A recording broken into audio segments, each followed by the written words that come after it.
जी बधाई हो आपको, आपके बेटे का फौज में सिलेक्शन हो गया है। फौज में सिलेक्शन? जी, ये अगले महीने की 20 को ज्वाइनिंग है। अपने मन से ये लड़का कुछ भी करने लगा। हेलो, हाँ जी पापा। कहाँ हो तुम? मैं वो इंटरव्यू देने आया था। बेवकूफ समझ रखा है क्या आपने बाप को?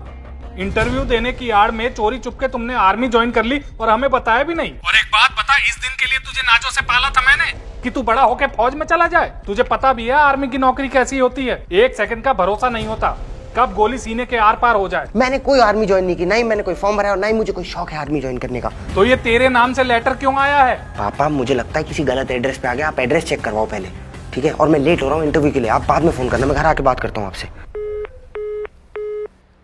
ये पूरा नाम और एड्रेस क्या लिखा है इस पे पोस्टमैन साहब? ये सुजीत पाठक D46। हमारे घर का नंबर D48 है और मेरे बेटे का नाम सुजीत पाठक नहीं, सुजीत नाथ है।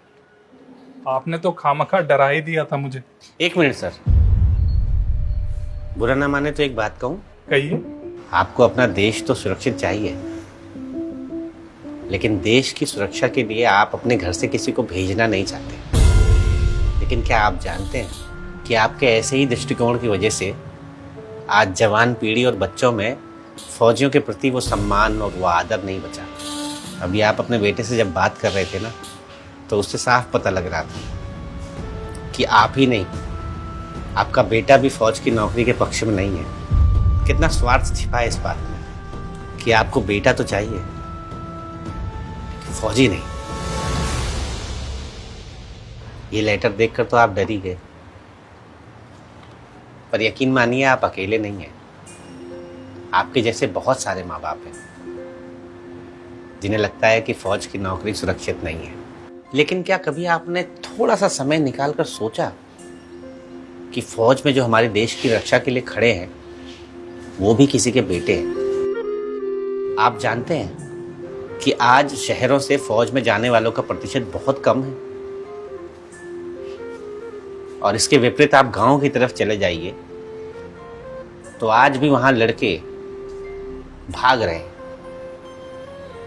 फौज की तैयारी कर रहे हैं पूरे जज्बे के साथ अपनी देश की सेवा के लिए। उनके माँ बाप उन्हें नहीं रोकते होंगे, उनके माँ बाप को उनकी चिंता नहीं होगी, लेकिन उनकी चिंता के साथ साथ उन माँ बाप को अपने देश की भी चिंता है। और शहरी माँ बाप शायद ये भूल गए। धन्य है ये बेटा जो फौज में जाकर देश की सेवा करना चाहता है।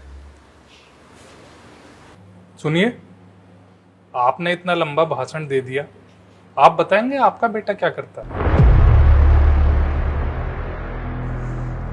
करता था, फौज में था, कारगिल में शहीद हो गया।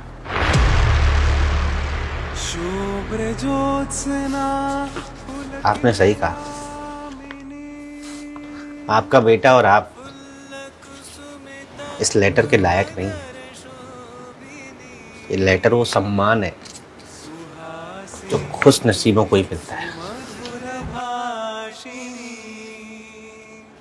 आपका समय खराब किया, इसके लिए माफी चाहता हूं।